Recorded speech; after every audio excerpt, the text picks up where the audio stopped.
Welcome to Audiobook Heaven.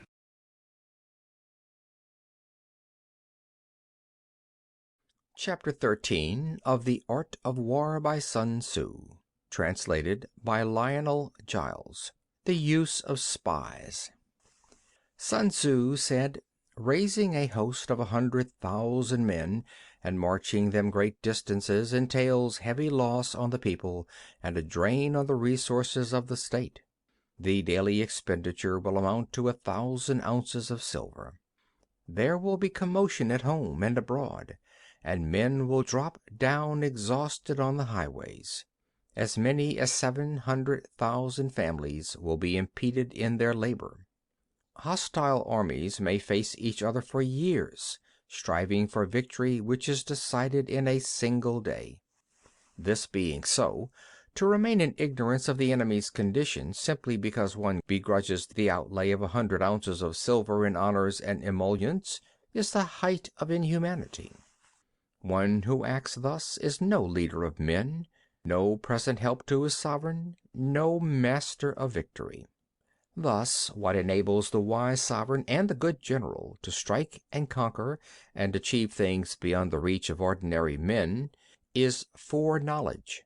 Now, this foreknowledge cannot be elicited from spirits. It cannot be obtained inductively from experience, nor by any deductive calculation. Knowledge of the enemy's dispositions can only be obtained from other men. Hence the use of spies, of whom there are 5 classes. 1. Local spies. 2. Inward spies.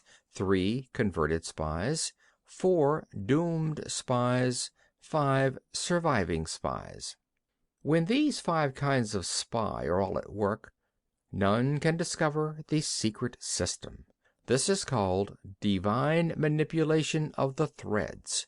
It is the sovereign's most precious faculty.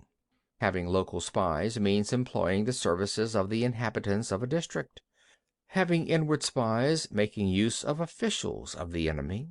Having converted spies, getting hold of the enemy's spies and using them for our purposes. Having doomed spies, doing certain things openly for purposes of deception, and allowing our spies to know of them and report them to the enemy. Surviving spies, finally, are those who bring back news from the enemy's camp.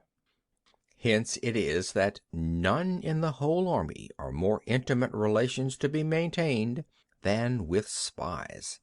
None should be more liberally rewarded. In no other business should greater secrecy be preserved.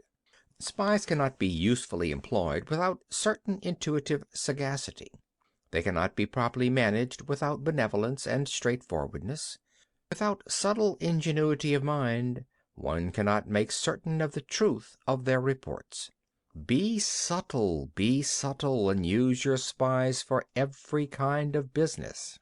If a secret piece of news is divulged by a spy before the time is ripe, he must be put to death together with the man to whom the secret was told.